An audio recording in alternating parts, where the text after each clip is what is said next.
Hey everybody, welcome back to another episode of Cash Flow Positive. I'm your host, Kenny Bedwell, hosting myself, Kenny Bedwell, as I talk about how to find deals before the end of the year. So last time I talked about, in the part one, do what the 95% won't or can't do. Very powerful lesson here.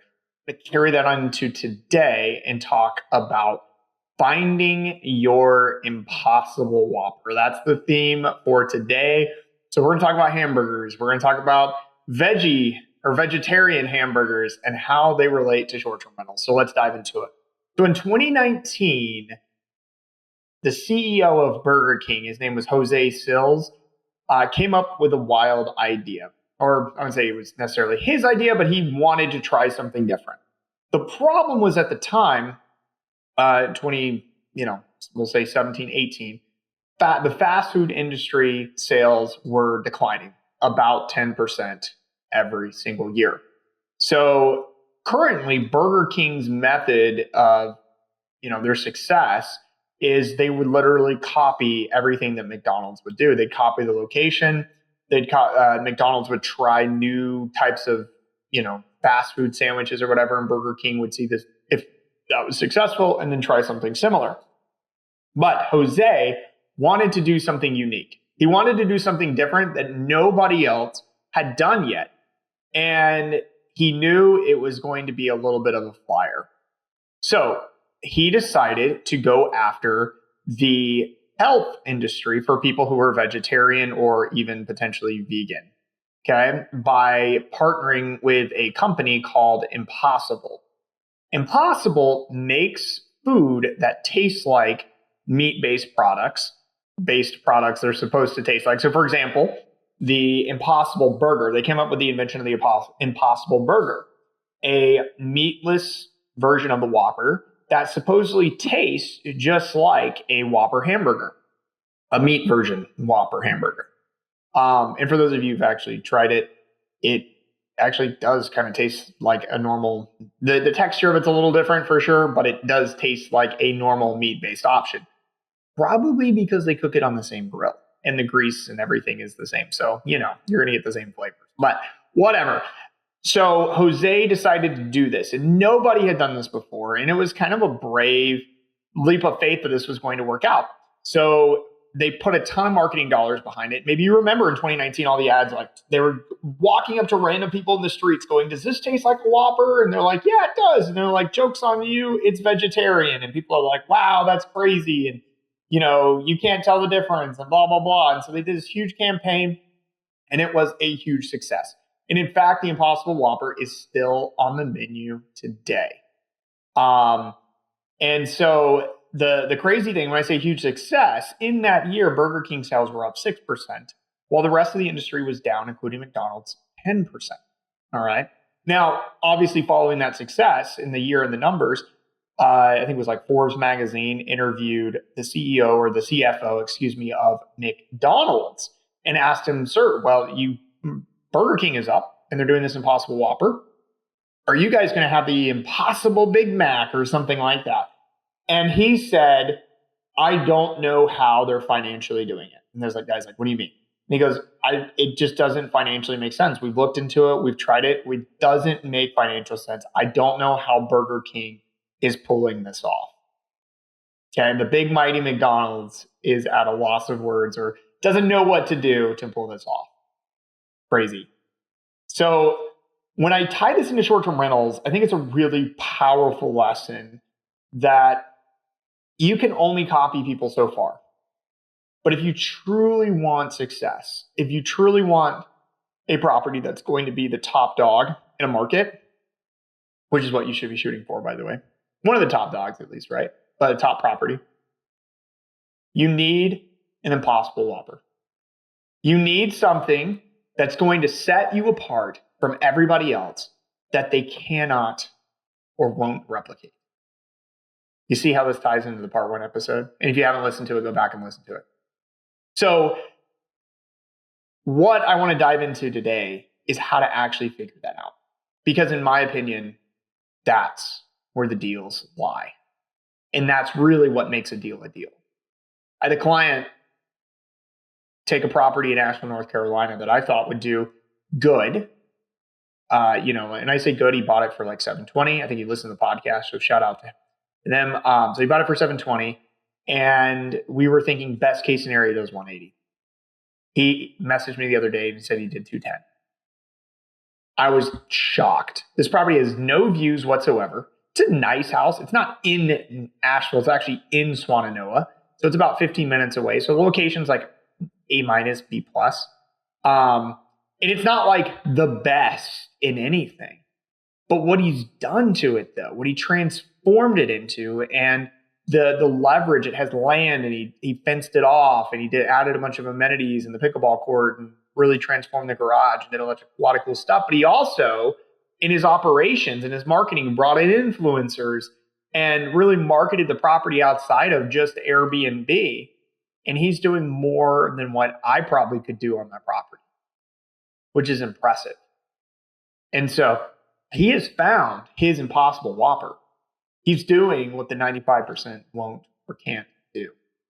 And so, yes, you can go into a property and you can add all of those things to it. Well, not even all properties. So he's got a little bit of a moat there with the land and being able to fence it off, which is huge for pet friendly, if that's why you're wondering why I keep saying fenced off.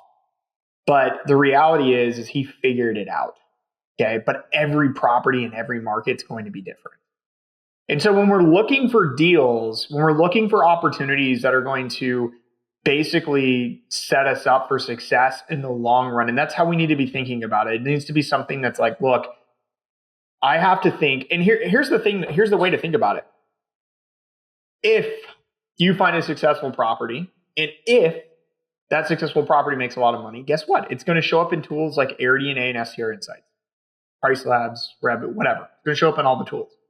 People are going to see it, and they're going to go, I've got the copy mentality because we're naturally lazy and we can't really be creative, and we're afraid to be creative too, if you want to think about it. Like, we're afraid to do something different because no one else is doing it. It's not proven. So what do people do? They look at your numbers, they click in your listing, they go, this guy has this bed configuration, this design, this decor, these amenities, and I'm going to add all of it. That's what happens. It happens time and time again. And it's a lesson that I'm still learning too.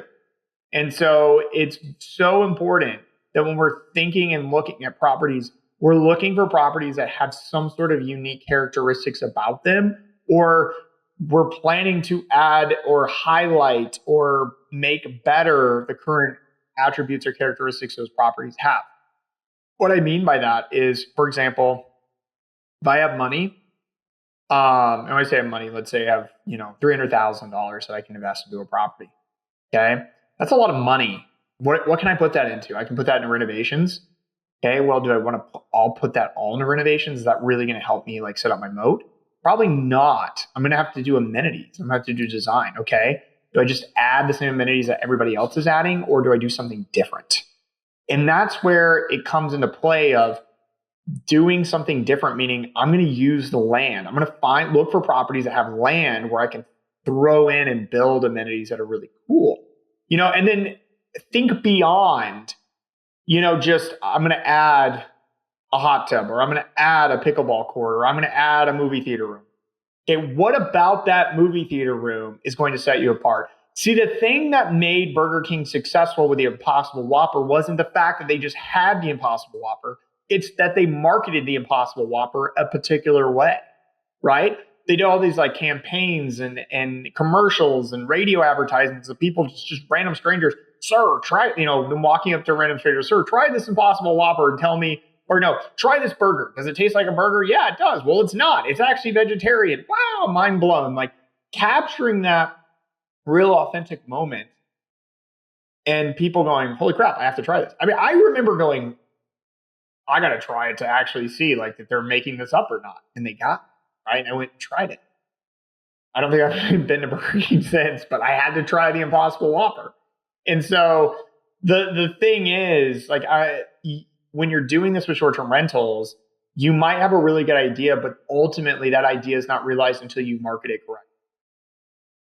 So what I'm saying is, when we're looking for deals, we need to look for properties that we can add things to. It doesn't have to be amenities. It can be improving what's currently there. But how is that going to set us apart so that we can market it and to attract potential guests or target guest avatar? Okay. So for example, when I we got the property in Texas, the Fort Worth property, it had a detached garage, it's a detached shed garage. It's got a garage door on it, like a 2-car garage door on it. It was pretty tall. And so we knew we wanted to do something in there. We knew that we wanted to add or make that because, contrary to, I know it's like, oh, well, it's just a detached garage. The house had an attached 3-car garage already. So we now have 2 kind of like garage spaces. A lot of properties don't have that. Okay. Now, Texas, sure, they can, but the location, the land size, the pool, the current amenities. Remember, we're stacking things on top. I like to stack things. I don't just like put all my money, all my eggs in one basket, right? So we have this, and it's like, cool, we can put something cool in here. Now it's like, what are we going to do? Because this is going to be one of the hero images or one of the top 5 images. And that's where we came up with the stadium room idea. And if you haven't seen that, I think I have a video on YouTube with it, or I've shown it before. But yeah, there's a video. It's like, what the heck is it called? It's called Crush Your Competition. And I literally break down that. So it's on my YouTube channel at STR Insights, not on Cashflow Positive YouTube channel, but on the STR Insights YouTube channel at STR Insights. And it's called Crush Your Competition. The strategy that makes my Airbnbs impossible to compete with. Possible. I guess I like that word, right? So the reality is that we need to be focusing on things that, anyway, we're turning into a really cool stadium room. We bought a curved golf simulator that we're building into the wall. See, it's not just we're adding a golf simulator and 1,000 amenities. So we wiped out the game room to save money because we don't have unlimited funds. We were going to do a pool table, arcade machines, shuffleboard, hockey, foosball, the amenity, the game rooms that are in everybody else's game room. It's the same exact thing. That's not an impossible whopper. And that's where we're sitting there like, let's add a golf simulator, but golf simulators don't even look good. When you see them in pictures, they really don't look good. It's like, cool, that's a golf simulator, but it's not a wow. Oh, wow, that's a golf simulator. We need to have wow images. We need to have wow spaces in our properties that help us market the property. That's what gets you bookings, not having or checking the checkbox that I have a golf simulator. It's the marketing of that golf simulator. So we bought a curved one and we built it into the back wall, okay? And then we literally built around it lighting and like the structure. So it's like it is built into that. So it looks like an immersive experience. And it's in Texas, so we know a lot of football. So we did the flooring as the AstroTurf, like with the lines, the yard lines or whatever. It's really, really cool room. And it's wow. Every time I show it to people are like, wow. And I actually love showing it on stage because I get to see people's faces and reactions, and they're like, whoa, that's what you want your guests to say about your property. Okay. And it's not about the quantity of amenities, the quantity of the design in every single room or bathroom. It's about the wow factor, right? Now, part of the wow factor could be you designed and wallpapered every single bathroom and muraled every bedroom and bathroom in the property. No one else is doing that, and no one will want to do that either. Maybe you're a muralist and you can do it for a good deal, or you can get a good deal. That could be a mode. I'm not saying that isn't, but the point being, what is that wow factor? And then how are you marketing it?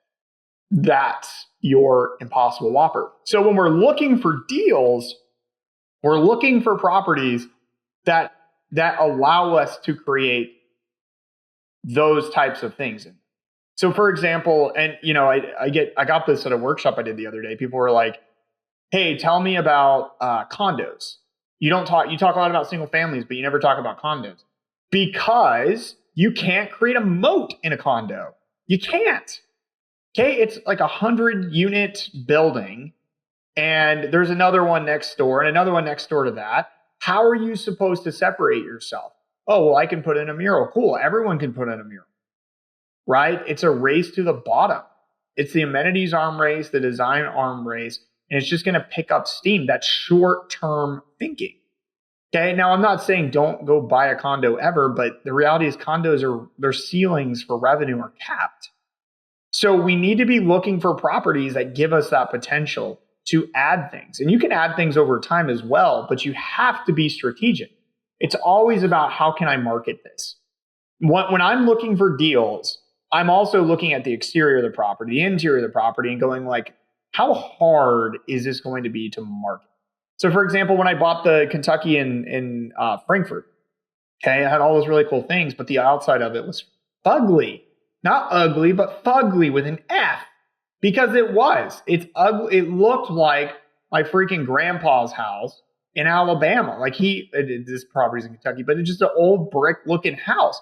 And I was like, if we have no plans to change the exterior, I am walking away from this deal. So we changed the outside of the home. It still has the brick, but we changed the pillars, we changed the shutter. But that's cosmetic, and you can do that. You have to have some vision, though. And the best deals are the ones where you have to add the vision to it, right? They're the ones where the pictures are super smudged and blurry and, taken upside down and listed on Zillow. Like, I love those ones because nobody is going to give them no one's going to bat an eye at those properties.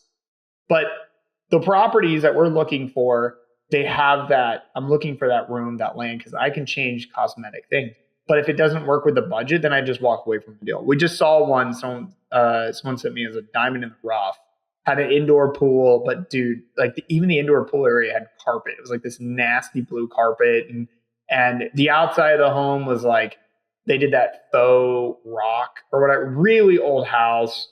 Yes, you can update all those things. But it just was like a complete crap hole for the price. Yes, it had a big shed and an indoor pool, but it just didn't make sense financially to try to change everything, because literally you have to change everything and add everything you need. So you got to find a delicate balance as well when you're looking for these types of deals. So don't just go for the diamonds in the rough unless they make sense financially. Also, this property was overpriced by like $100,000 or $200,000. So we're going to wait on that one to drop. If it does drop, then yeah, it becomes interesting. But I know if we get something like that, we have to go in and make all these like updates to it. So you have to be smart. You have to be strategic as you do, as you're looking for these deals to know what you need to add to them. So one other point I want to make too is going in is you need to understand your startup costs. So one of the biggest misconceptions, it's not even a misconception, it's just a lack of knowledge for a lot of investors, is they don't think about the startup costs of what it costs to take the setup, launch, and get a property going, including the holding costs. And so when you're thinking about finding deals, you also need to be thinking about like, okay, cool. So rough rules of thumb, if you want to burn this in your memory, you should budget about 15 to 20K per bedroom to fully design and furnish it. Okay. And that will include your kitchen, your living room, and the other rooms. But it costs money to do that. And that's using a designer and having like really good stuff in the property. But every single one we've done, obviously it's not like a perfect one like for like, but our 9-bedroom, that was like $140,000 to furnish. The 5-bedroom was like 100 to 120. It really just, it really depends, but that's 15 to 20K is where you're going to fall for a good designed property, right? And then you have your amenities. Then you have any sort of construction or update costs. So there's a lot of different pieces. And if you understand how to calculate those, looking at a property kind of helps you know, like, okay, cool, this is what I'm going to get myself into, to know that it's it's actually a deal. So keep that in mind as you're trying to find deals.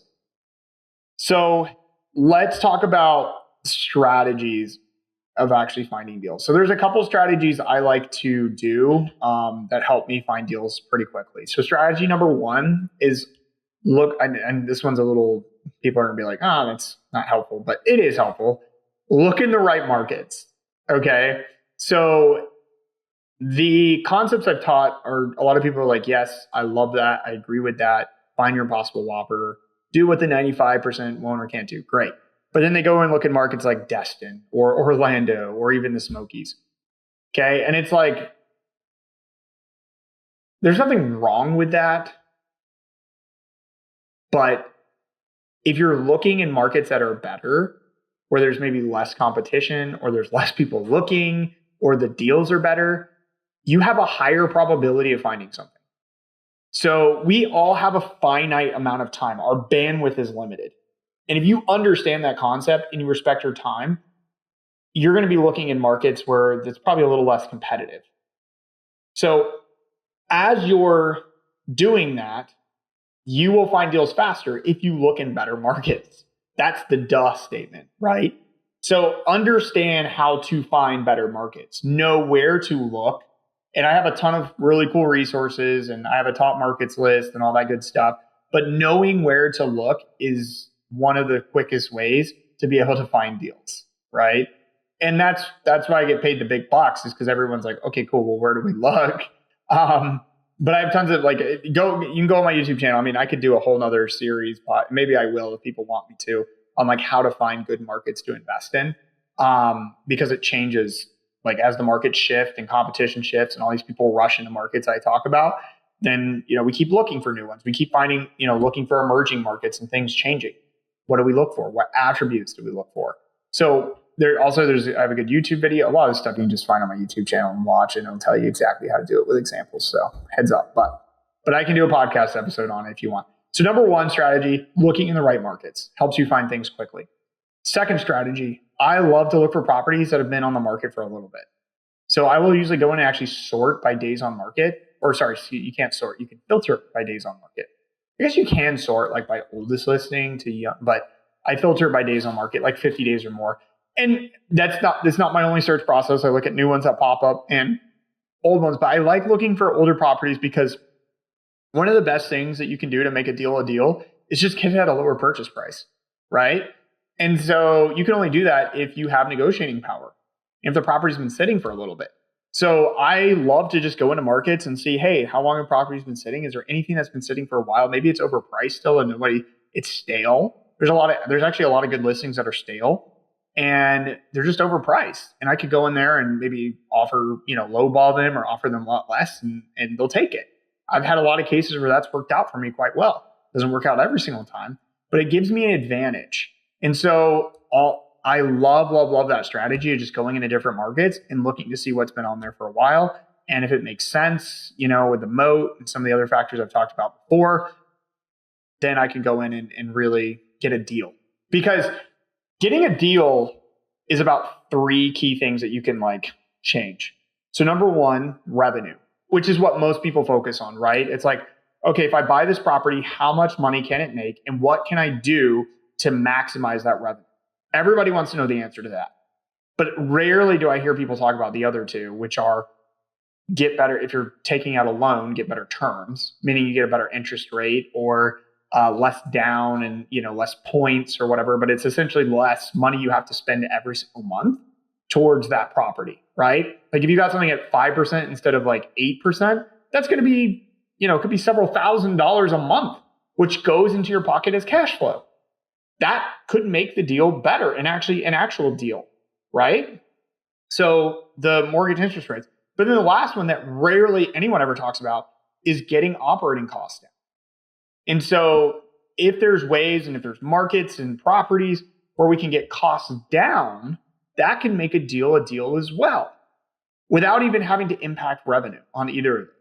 And so part of what I also look for too in the strategy is finding just properties that are maybe undervalued that I have to put a little bit of elbow grease in to improve with capital, but and I'm not going to pull that capital back out. I'm going to leave the money in there that I did to improve the property, have equity in the property because of, the improvements to it. We call that forced appreciation. Leave that money in there, but that keeps my debt service low. So my monthly mortgage payment, let's say it's $5,000, but if I bought that property with the upgrades that I put into it, it'd be normally $8,000 or $9,000. So that's a $3,000 to $4,000 difference That's $36,000 to $48,000 difference, in cash flow. Remember, that goes in your pocket because you don't have to pay it. That's a big difference. So it's not necessarily about finding a property where you can just maximize the crap out of revenue and do like 400,000 or 500,000. It's finding properties that maybe you find a property for 600, like a Anthony Brister did, for 560 that appraises for 930. And once you're done with everything, you don't refi it. You keep your money in the deal and keep it at that 560 because the thing's going to make like 150 to 175. Well, your net cash flow is going to be really, really high, right? So think about that for a second. If you refi that property at 930, now you have debt you're doing a loan like 10, well, it's going to be 20% because you're doing cash out, minimum 20%. So you're doing a loan at like around in the sevens. So basically you need that property to gross a minimum of 150 to 175, right? Just to have a decent deal. But without pulling that money out, your loan is so much lower. It's in the 4s or 5. I guess if you did 10% down, it's, whatever. It's 560. You got it for 560, right? So now the cash flow is significantly higher because the debt service is so much lower.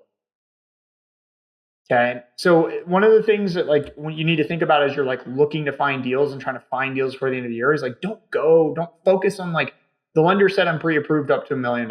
Therefore I need to buy $1 million property. Now I understand like for tax savings, obviously if you got $1 million, that'd be maximize your tax savings, but be flexible. And sometimes the best deals are at the lower end of your range than you think.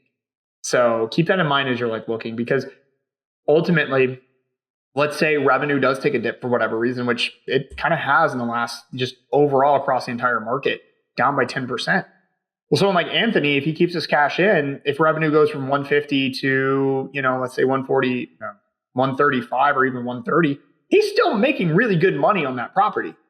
Is he making as much as he ever? No, obviously not, but he's not really hurting, right? So keeping our expenses down is just like finding deals that are undervalued is one of the most underrated ways. And I know once again, it's like, oh yeah, I'd love to find that perfect cabin that's worth $200,000. No, it's not going to be the perfect cabin, but that's where you bring in your impossible whopper. That's where you figure out your unique style. Anyway, so I hope listening to this episode, you took away some nuggets and you feel motivated if you're looking for a deal before the end of the year to find the deal where you can add your impossible whopper. Okay, because that's what's going to separate you. Do that thing that McDonald's is like, man, I wish I could do that, but I can't figure it out. Find that thing. It's totally possible. It's totally doable. Remember, do what the 95% won't or can't do.